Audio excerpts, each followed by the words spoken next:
buscar la presentación por acá. Perdónenme. Es que estaba ensayando, buscando si tenía el mensaje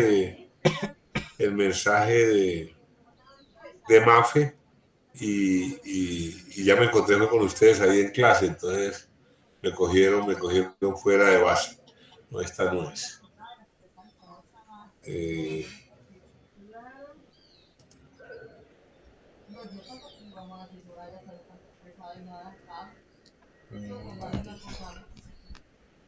Esta fue. Entonces ahí está viéndose bien, está compartida. Sí, profe. Sí, señor, ¿Puedes profe. darle ahí abajo donde dice ocultar, por favor? Sí. Espera un segundo. Se me perdió el mouse. Ahí Listo. es. Gracias. Pero, y vamos aquí, ¿cierto? Sí, señor, profe. Ahí. Bueno, entonces vamos a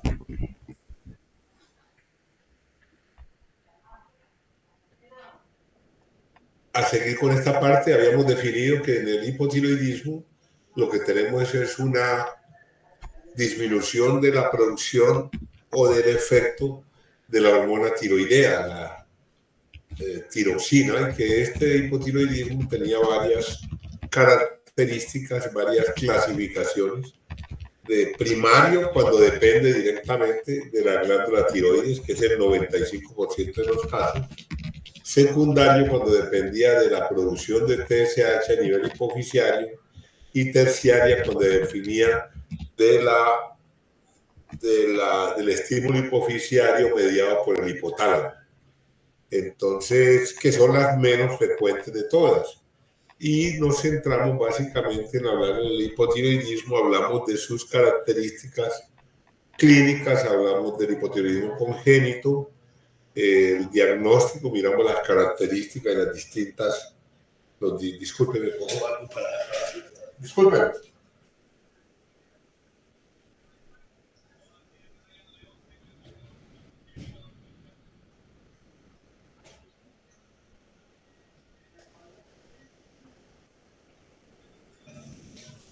Y definimos, discúlpeme que estaba aquí, no había traído el fines de la... que el hipotiroidismo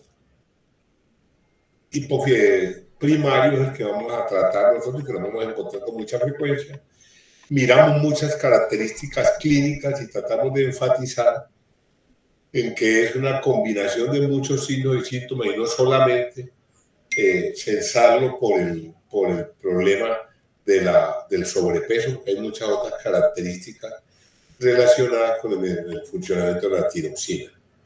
Y tenemos dos clasificaciones adicionales a las que dijimos en el hipotiroidismo, ya no primario, secundario y terciario, sino hipotiroidismo clínico e hipotiroidismo subclínico.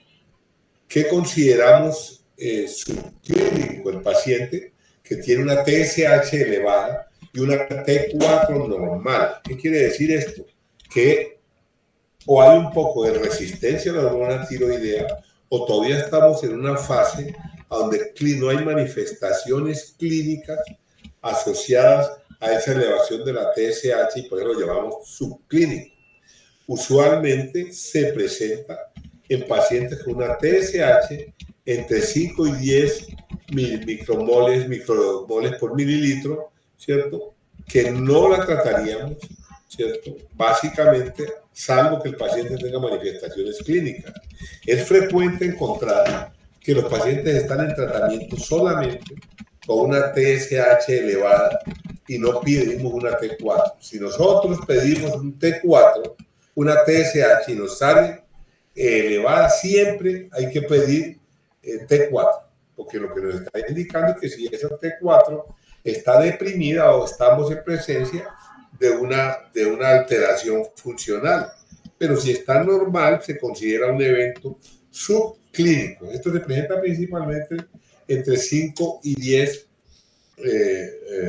micromoles por mililitro, ¿cierto? Y solamente se trata, ¿cierto? Si la paciente está embarazada, o si en los niños o en adolescentes encontramos esta alteración, o cuando tenemos TSH mayor de 10. O sea que el mensaje es, si una TSH, ya nosotros vimos los valores normales previamente, está entre 5 y 10, pedimos una T4. Si la T4 está normal, ¿cierto? Aquí está la explicación. Subclínicos, tenemos TSH alta con T4 normal y T3 normal, tenemos un hipotiroidismo subclínico y no se trata salvo en las pacientes embarazadas o en el paciente con enfermedad coronaria activa, puede ser una cardiopatía isquémica en tratamiento. En el hipotiroidismo clínico primario tenemos TSH elevada, ¿cierto? Con T4 baja y T3 baja, que sería lo que uno esperaría, ¿cierto? Tener T4, TSH elevada y T4 y T3 baja, que sería lo que constituiría la manifestación funcional de la enfermedad, ¿cierto? Y sería en el caso donde tengamos hipotiroidismo originado directamente en la glándula tiroides. Pero si lo tenemos a nivel de hipófisis o de hipotálamo, vemos que tenemos mala producción de T4 y de T3, pero la retroalimentación, porque hay daño hipofisiario o daño hipotalámico, no permite que se eleve la TSH, porque si no, si la hipófisis está disfuncional, no la va a producir. Entonces vamos a tener T4 baja y T3 normal, pero el mecanismo y T3 baja, pero la retroalimentación no llega al sistema nervioso central y el paciente tiene un hipotiroidismo de origen central, ya sea secundario o terciario. El tratamiento, como hacemos en la diabetes, se hace reemplazando la hormona. La hormona que tenemos para reemplazar es la levotiroxina, así como en la diabetes, con deficiencia de insulina tenemos el tratamiento con insulina o con estimulantes de la producción de insulina. Aquí tenemos la levotiroxina sódica. La levotiroxina aquí nos habla de una presentación de 100 microgramos, pero la levotiroxina comercial tiene un gran número de presentaciones porque la dosificación debe ser muy precisa. Lo más frecuente es 25, 37.5, 50, 62.5, 75, 88, 100, 112, 125, hasta 150 microgramos es la que vamos a encontrar clínicamente actual, ¿cierto? Entonces podemos formular de acuerdo al peso del paciente, la dosis inicial, ¿cierto? Es 1.6 a 1.8, ¿sí? Microgramos por kilogramo día, basado en el peso del paciente actual, no en el peso ideal, sino en el peso actual del paciente, porque ese peso actual puede estar asociado directamente al hipotiroidismo. Entonces, la dosis va en este rango, pero no vamos a poner la dosis de carga, pues la dosis inicial a estos niveles. Empezamos con dosis bajas. Ven aquí que si hay comorbilidades empezamos entre 2 y 25 microgramos al día y se va ajustando a la dosificación hasta cuando lleguemos a estos niveles o tengamos niveles normales de TSH en los controles. ¿Queda claro? Sí, señor.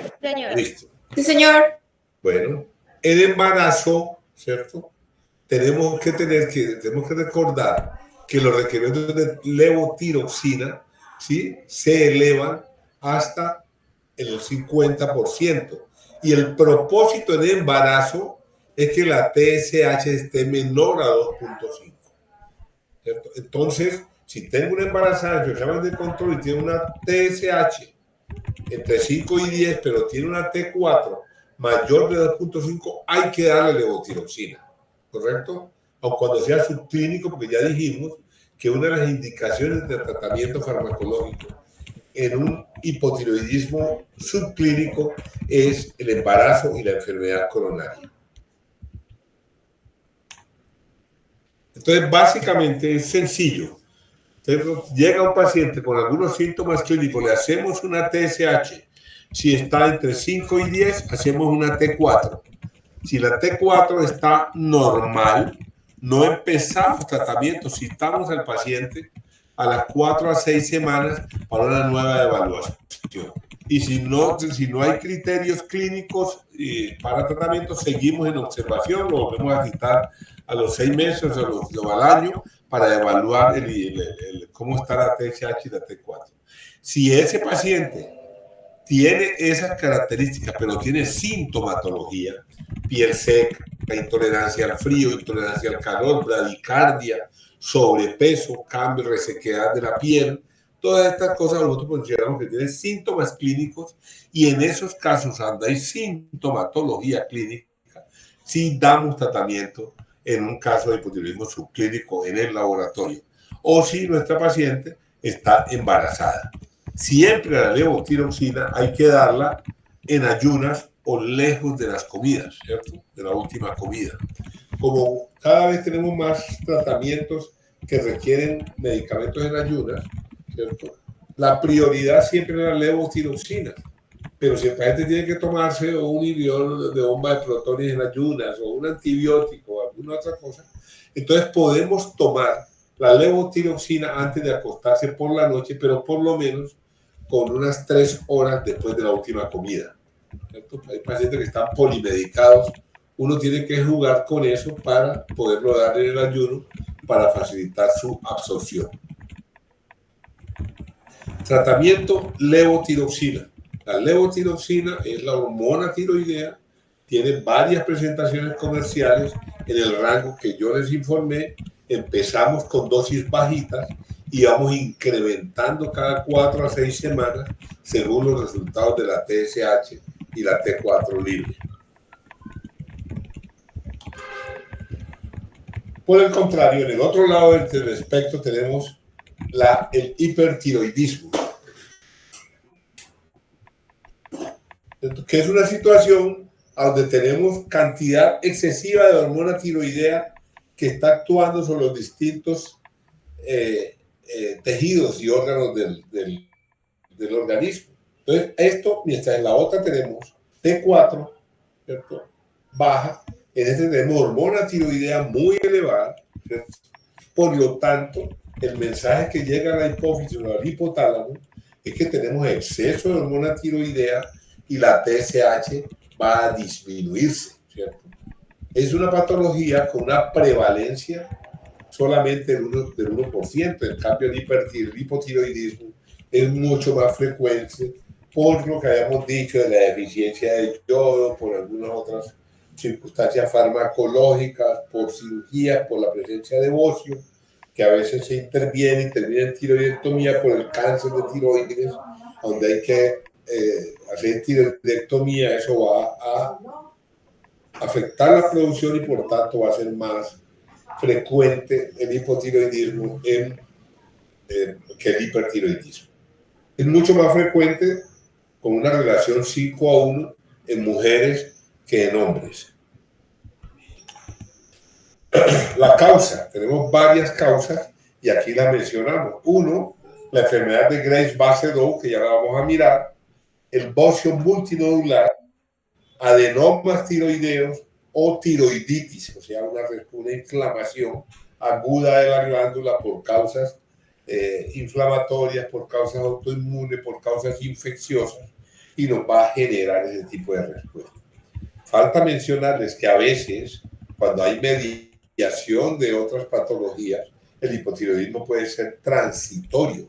Por eso esa elevación de TSH no tenemos que salir a correr a ponerle de una vez hormona tiroidea, sino que nos podemos salvo que sea una emergencia pues, clínica como el mixedema o como una severa hipotiroidismo. No tenemos que correr a poner tratamiento farmacológico. La más frecuente es la enfermedad de Graves-Basedow, ¿cierto?, que es una enfermedad autoinmune que cursa con hipertiroidismo y coto-óseo, ¿cierto?, que tiene como manifestación del daño de la tiroides el bocio, que es la masa que crece alrededor de la glándula tiroides, y que tiene diferentes tamaños. La mayoría de los bocios no son funcionantes y pueden tener los pacientes bocios muy gigantes con función normal de la glándula tiroides. O sea que bocio o coto no significa ni hipo ni hipertiroidismo. Hay que hacer estudio de la funcionalidad de la glándula y de su estado autoinmune, pidiendo los anticuerpos correspondientes, los antígenos y anticuerpos correspondientes para establecer el origen autoinmune o para establecer la funcionalidad de la masa, ¿cierto? O sea que coto o bocio no es sinónimo de hipo o hipertiroidismo. Y como signos extratiroideos distintos del bocio, tenemos la oftalmopatía, ¿cierto? Que es lo que se manifiesta básicamente como exoftalmos o como ojos salidos, como vemos en la señora de esta gráfica, ¿cierto? Son los pacientes con un aumento, pues, de una retracción de párpado que va a generar una salida casi del globo ocular, ¿cierto? Muy característico. Esta foto es muy característica de una enfermedad de Graves. Ustedes ven que la señora tiene bocio, tiene oftalmopatías y si fuéramos a enseñar más cosas, van a aparecer los edemas que les decimos. Frecuentemente hay, como es autoinmune, hay que solicitar anticuerpos para el receptor de TSH, ¿cierto? Y necesitamos para el diagnóstico, ¿cierto? Tenemos que tener hipertiroidismo, tenemos que tener bocio, oftalmopatía, edema pretibial, ¿cierto? Para hacer el diagnóstico clínico. Y cuando tenemos estos tres elementos, ¿cierto? Bocio, oftalmopatía, mixedema pretibial, con elevación, con disminución de la TSH y elevación de la T4, solicitamos los anticuerpos para determinar el origen autoinmune de la enfermedad de Graves. La otra causa de hipertiroidismo es el bocio multinodular, ¿cierto? Hiperfuncionante. Yo les acabo de decir que muchos bocios, ¿sí? La mayoría de los bocios difusos son no funcionales. Usted puede tener glándula tiroidea funcionando normalmente y tener un bocio difuso. Es un bocio grande que no tiene nodulaciones, que es semiduro y la superficie es más o menos lisa, sin nódulos ni nada adicional. Y puede comportarse como un hipertiroidismo subclínico. Es decir, ¿cómo sería a diferencia del hipotiroidismo? En este tenemos TSH baja, pero con T4 normal. Estaríamos en una situación subclínica inicialmente, pues que puede aparecer en esos casos. Y si está subclínico, posiblemente los signos clínicos no van a aparecer, ¿cierto? No tenemos una causa específica, una etiología clara, ¿cierto? Y podemos tener nódulos no funcionantes. Es muy frecuente que a veces palpamos una glándula tiroidea aparentemente aumentada de tamaño, pedimos las hormonas tiroideas, la TSH, pedimos la T4 y hacemos una ecografía y nos reporta varios nódulos en la tiroides, ¿cierto? Que si están con TSH normal, ¿cierto? Y con T4 normal, uno dice que tiene un bocio multinodular no funcionante, por lo tanto, no requiere ningún tratamiento farmacológico en ese momento para el control porque no hay alteración del funcionamiento de la glándula, ¿cierto? Entonces va uno a encontrar y uno va conciliando con los pacientes, le va haciendo ecografías. Si no hay cambios clínicos o en el laboratorio, uno le hace ecografía más o menos cada año, cada 18 meses, para mirar la evolución de los nódulos, que van a permanecer ahí mucho tiempo sin tener ninguna función. Por tanto, ¿cierto? Los bocios no necesariamente son causantes de enfermedad tiroidea y no van a requerir muchas veces tratamiento farmacológico. Este sí es mucho más importante, el adenoma tóxico, ¿cierto? Que se presenta usualmente en pacientes de edad avanzada. Son grandes, de más o menos 3 o 4 o 5 centímetros de tamaño y son únicos, ¿cierto? Y su funcionalidad se determina por gamografía. La gamografía es un estudio con medio de contraste radioactivo que va a captar, se va a mirar ese nódulo y ver si capta el medio de contraste radioactivo, y eso sería un bocio funcional. En cambio, si no lo capta, es una masa inerte ahí que no va a captarlo y que puede seguir con los controles periódicos imagenológicos en este caso. Y el otro elemento, ya dijimos que tenemos 4 tipos de enfermedad de hipertiroidismo: la enfermedad de Graves, el bocio multinodular funcionante, el adenoma tóxico y la tiroiditis, ¿cierto?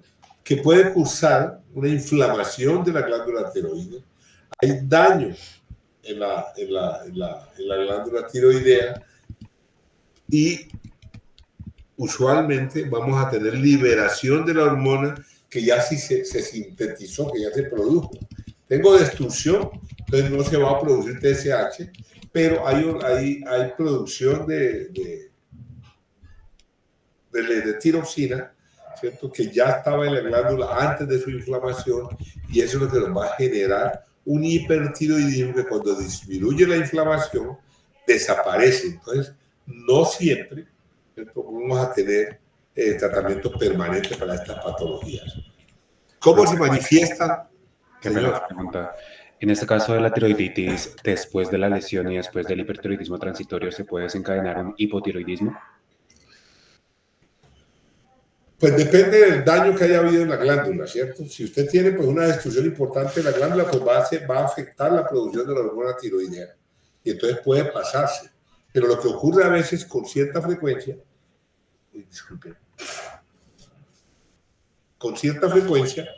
es que uno se le va la mano en el tratamiento, no suspende a tiempo, ¿sí? Y lo que le genera es un hipotiroidismo iatrogénico.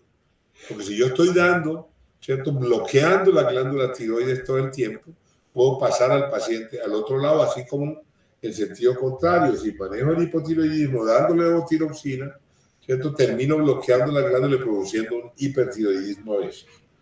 Pero lo frecuente es que lo pasemos para el otro lado. Damos mucha hormona tiroidea y mucha hormona tiroidea. Si no la suprimimos en su momento, va a darnos un hipotiroidismo. ¿Cómo se nos manifiesta? Con lo distinto del hipotiroidismo. En el hipotiroidismo teníamos intolerancia al frío, aquí tenemos intolerancia al calor. Mientras teníamos allá lentitud y tendencia a la depresión, aquí tenemos un paciente nervioso y agitado.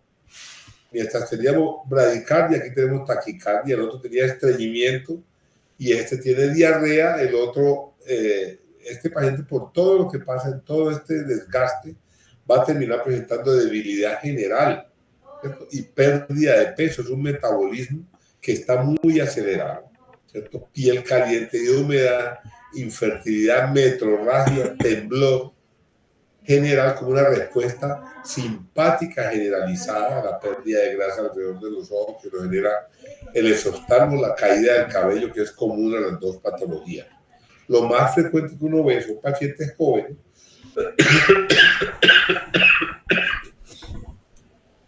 que consultan por cuadros de taquicardia, de palpitaciones, de ansiedad. Eventualmente podemos encontrar bocio en esos casos para la enfermedad de Graves, básicamente. Entonces, esto, pues obviamente acelere ese estado metabólico acelerado, va a llevar a un estado catabólico con aumento del consumo de oxígeno y aumento de la respuesta simpática. Entonces, el paciente está rubicundo, ¿cierto?, nervioso, disminución del rendimiento, sudoración mucho con el calor, pero el paciente tiene aumento del apetito, pero pierde peso por todo este estado catabólico que tiene, este hipermetabolismo, que lo lleva a consumirse, y va a tener pérdida de peso progresiva a pesar de que coma y tenga buen apetito. Diagnóstico, ¿cómo lo hacemos después de la clínica? TSH baja o suprimida y T4, que va a estar aumentada para el caso del hipertiroidismo clínico. Ya dijimos cuáles son los rangos normales. Entonces lo que tenemos, si tenemos TSH por debajo de 0,4 con, con, con T4, ¿cierto? Mayor de 25, tenemos un hipertiroidismo. Y un T3 mayor de 8, tenemos un cuadro de hipertiroidismo clínico. Por el contrario, si tengo TSH por debajo de 0,4, pero T4 normal, tengo un hipertiroidismo subclínico. Si no hay sintomatología, no hay necesidad de hacer tratamiento farmacológico.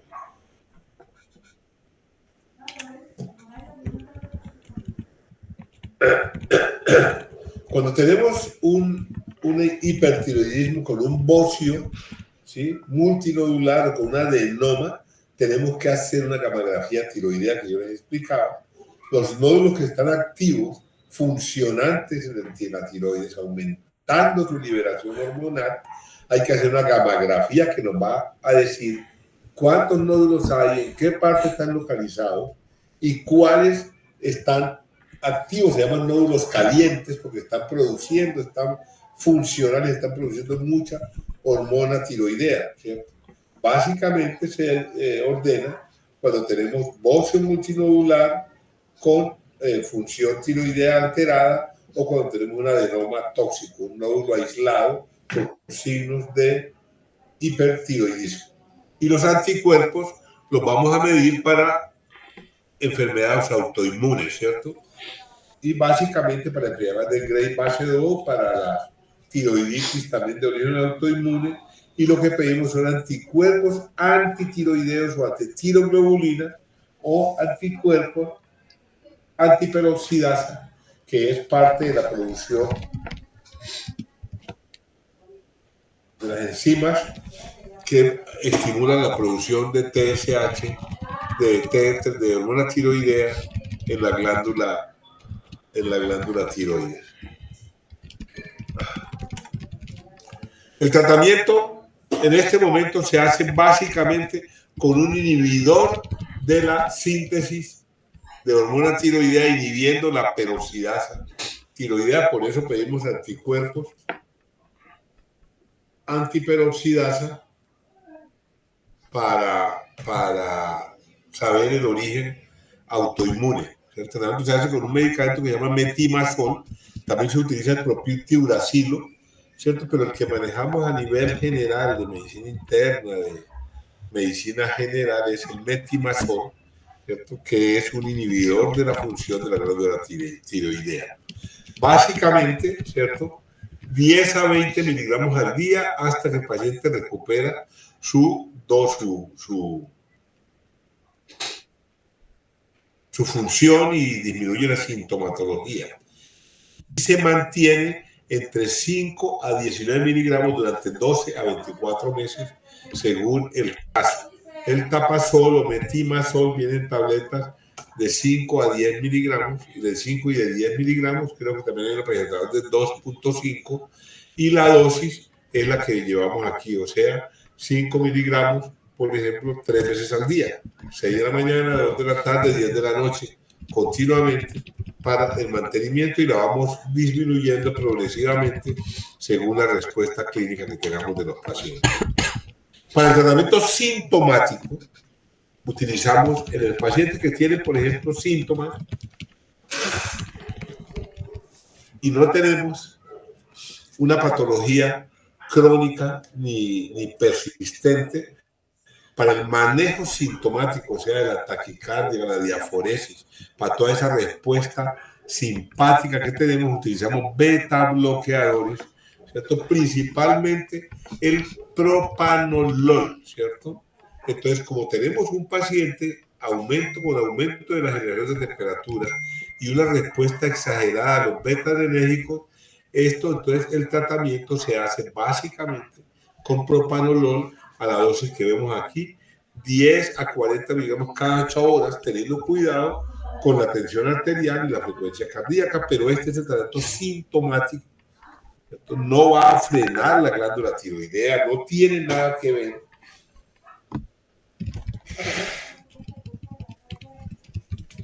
con el T4, sino que nos va a tratar, es como quitarse el dolor de cabeza, ¿no? Nos va a tratar la sintomatología clínica, cuando existe, y la vamos a suspender cuando ya tengamos el paciente con una buena función tiroidea. ¿Qué ponemos adicionalmente, cierto? En los pacientes que tienen un hipertiroidismo, una enfermedad de Graves con un componente autoinmune, un adenoma tóxico, una tirotoxicosis, que ya la vamos a ver, se hace una ablación de la glándula, prácticamente quemar la glándula con yodo radioactivo. Este yodo radioactivo es absorbido por las células de la tiroides y esto produce daño en las células tiroideas, disminuye la cantidad. Por ese daño, por esa destrucción de tejido, obviamente va a disminuir la producción de la hormona y se utiliza, para utilizarla, quitamos el bloqueo que tengamos con el metimazol para poder dar el yodo radioactivo. Este es un tratamiento hecho por la especialidad, hecho por los radioterapeutas. Como es material radioactivo, requiere un aislamiento del paciente, que no contamine el agua de la casa, porque este yodo radioactivo persiste en las aguas, hasta los sitios donde administran sustancias radioactivas, requiere una construcción especial y un drenaje a un alcantarillado distinto del propio de la comunidad. ¿Cierto? Los inodoros tienen unas características especiales y un drenaje especial, y esos son cuartos aislados a donde se da el yodo radioactivo. Para tener que estar unas horas allá para después poder volver a su casa, para no llevarse la radiación a su casa.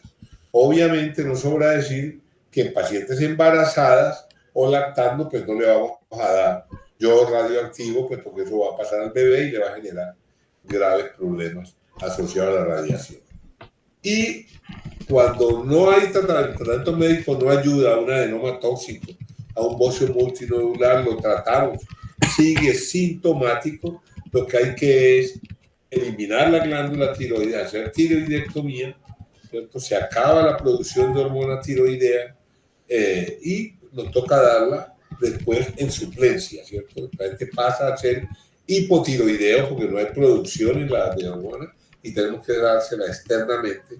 Pero también no solamente usted puede hacer una cirugía eliminando solamente el adenoma tóxico y el resto de la glándula que sigue funcionando, y usted puede mantenerse sin alteración de la T4 con media glándula tiroides. Eso era una presentación más o menos rápida de lo que es el tratamiento del hipotiroidismo y del hipertiroidismo. Es una patología frecuente. En las guías están ahí puestas donde se profundiza ya mucho más allá para ver más en detalle lo que es la clínica, los estudios requeridos para el hipotiroidismo. ¿Preguntas? Profe, en el caso del hipertiroidismo subclínico, ¿se le da tratamiento? ¿O? Sí, es que porque es subclínico por su presentación hormonal. Si la paciente tiene síntomas, usted puede encontrar una paciente con 0,25 o 0,05 de TSH, con T4 normal, pero con taquicardia, con diaforesis, ansiosa, con temblor, le da tratamiento, pero no le da tratamiento farmacológico, sino que le controla los síntomas con un beta bloqueador, preferencialmente propanolol. Bueno, profe, gracias. Listo. Entonces vamos a pasar vamos a salirnos de la parte metabólica, donde vimos diabetes mellitus, donde vimos dislipidemias y vimos enfermedades tiroideas, que es lo más frecuente que tenemos desde el punto de vista metabólico. Vamos a empezar a manejar los antimicrobianos, ¿cierto? Llamando antimicrobianos, pues vamos a mirar después, cuando hablemos de antibióticos, vamos a empezar por lo más fácil, sencillo, que a ustedes no le paran muchas bolas, no tiene tanto rating como el lupus, porque eso, los parásitos nos dan a los pobres. Entonces vamos a hablar de parasitismo intestinal. Disculpe, me busco.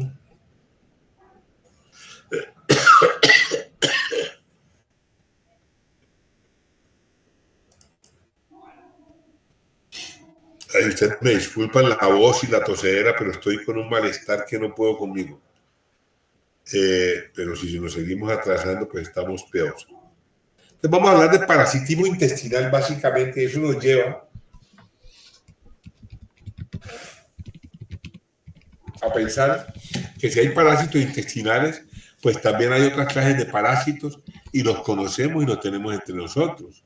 Entonces tenemos ectoparásitos que también están en la piel, principalmente de los tegumentos, pero también tenemos hemoparásitos que están a nivel de la sangre. Ya hablamos, por ejemplo, del paludismo, de la fiebre amarilla, que son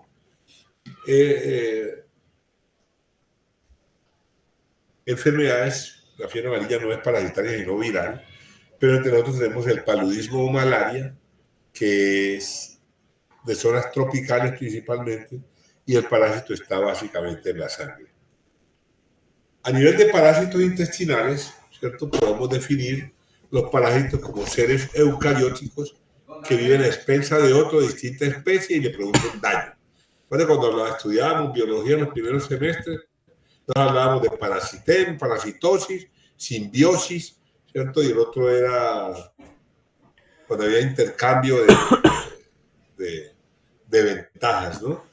En este caso, los parásitos lo único que nos causan son daños, no son buenos para nada, ¿cierto? Sino para causarnos molestias a las personas y que están asociadas con la calidad de vida de las comunidades, con la nutrición, con el tipo de vivienda, con los acueductos, los alcantarillados, el hacinamiento, ¿cierto? Estos parásitos intestinales tienen como característica especial tener varios ciclos evolutivos. Entonces, unas veces son adultos, otras veces son larvas, otras veces son huevos, y esas características van a estar también presentes para el diagnóstico y la sintomatología que se produce en los pacientes, ¿cierto? Esto ciclo evolutivo se corresponde básicamente a esas etapas que les estoy mencionando. Y estos parásitos tenemos varias clasificaciones de acuerdo a las características de estos parásitos, y tenemos clasificaciones morfológicas, es decir, de acuerdo a su forma, y los tenemos clasificados como protozoarios o helmintos o artrópodos. Y tenemos endoparásitos, que son los hemo, y ectoparásitos, los que están en la piel, y podemos tener a nivel intestinal los enteroparásitos, los que están en otros tejidos y los que están en la sangre, ¿cierto? Y si uno lo va a clasificar estrictamente como si uno fuera un microbiólogo,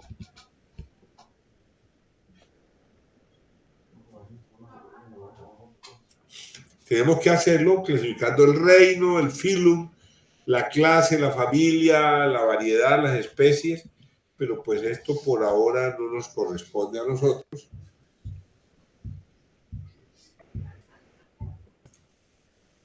Y entonces, espera un segundo.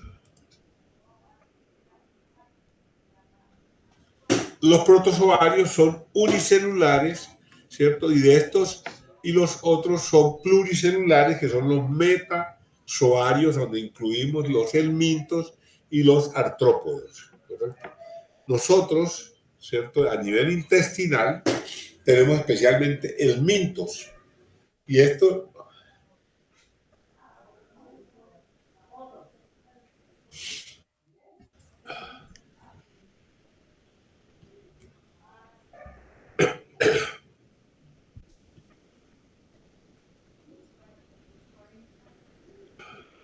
Oiga, yo creo que me toca parar, chicos. No.